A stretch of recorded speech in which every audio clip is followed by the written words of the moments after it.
பாஜக அதிமுக கூட்டணி அமைந்ததால் திமுக மற்றும் அதன் கூட்டணி கட்சிகள் கலக்கமடைந்துள்ளது. குறிப்பாக திமுக தலைவர்கள் எந்த மேடைகள் ஏறினாலும், ஏன் முதல்வர் ஸ்டாலின் அரசு விழாவில் கலந்து கொண்டு பேசினாலும் பாஜக அதிமுக கூட்டணி என அழுது புலம்பி வருகிறார். இதேபோல் கூட்டணியில் உள்ள கட்சிகளும் பேசி வருகிறது. இனி எப்படி கூடுதல் தொகுதிகளை கேட்க முடியும் என்ற கவலையில் இருக்கின்றன. திமுக கூட்டணியில் இருக்கும் தோழமை கட்சிகள் சில வாரங்களுக்கு முன்பு வரை தமிழகத்தில் திமுக, அதிமுக, பாஜக, தாவேகா என சிறிய கட்சிகளுக்கு 4 விதமான கூட்டணி வாய்ப்புகள் இருந்தன. அது இப்போது திமுக கூட்டணி, அதிமுக கூட்டணி என 2ஆக சுருங்கிவிட்டது. அதிமுக, தாவேகா ஆப்ஷன்கள் இருந்தவரை திமுக கூட்டணி கட்சிகள் தங்கள் பேர வலிமையை அதிகப்படுத்தலாம் என்று கனவு கோட்டை கட்டின. அதன் வெளிப்பாடாகவே தங்களுக்கு குறைந்தது 25 தொகுதிகள் வேண்டும் என விசிக நிர்வாகிகள் பொதுத்தளத்தில் கோரிக்கை வைத்தனர். துணை முதல்வர் வரைக்கும் சென்றார்கள். தேர்தல் செலவுக்கு 25 கோடி வாங்கிக் கொண்டு கூட்டணி வைத்துக் கொண்ட சிபிஎம், சிபிஐ கட்சிகளுக்கு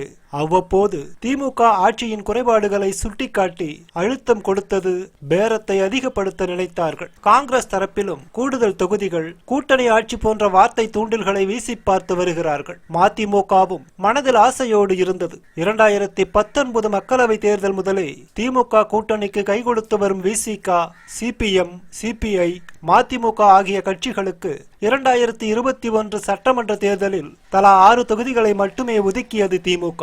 அதிலும் மதிமுக உதயசூரியன் சின்னத்திலேயே போட்டியிட வலியுறுத்தப்பட்டது. விசிகாவும் தனி சின்னத்தில் போட்டியிட பெரிய போராட்டமே நடத்தியது. அப்போதே மிக குறைவான தொகுதிகளை பெற்றுவிட்டதாக திமுக கூட்டணி கட்சிகளுக்கு மனக்குமுறல் இருந்தது. அப்போது மீண்டும் அதிமுக, பாஜக கூட்டணி வெல்லக்கூடாது என்ற நோக்கத்துக்காக பொறுத்துக் கொள்ளுங்கள் என அவர்களுக்கு சமாதானம் சொல்லப்பட்டது. இந்த நிலையில் கடந்த 1 வருடமாகவே 2026 தேர்தலில் அதிக தொகுதிகள் வேண்டும் என அதிமுக ஆப்ஷனை காரணம் காட்டி காய் நகர்த்த ஆரம்பித்தன திமுக தோழமை கட்சிகள். அந்த கனவும் இப்போது கலைந்து விட்டது. பாஜகவுடன் அதிமுக ஜோடி சேர்ந்ததால் திமுக கூட்டணி கட்சிகளுக்கு அதிமுக ஆப்ஷன் இனி அறவே இல்லை.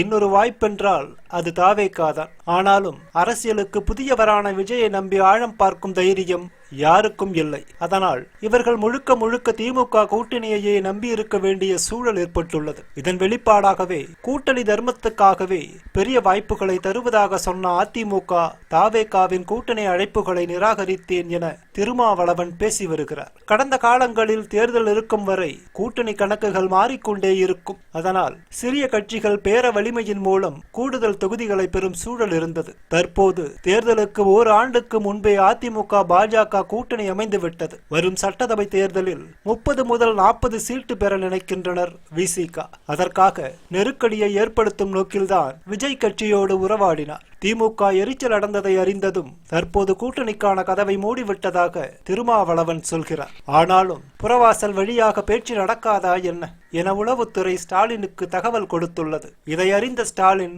ஷாக் அடைந்துள்ளார். பாஜக உள்ளே வந்துடும் என கூறிய இந்த முறையும் திமுக அல்வா கொடுக்கவும் தயாராகிவிட்டது.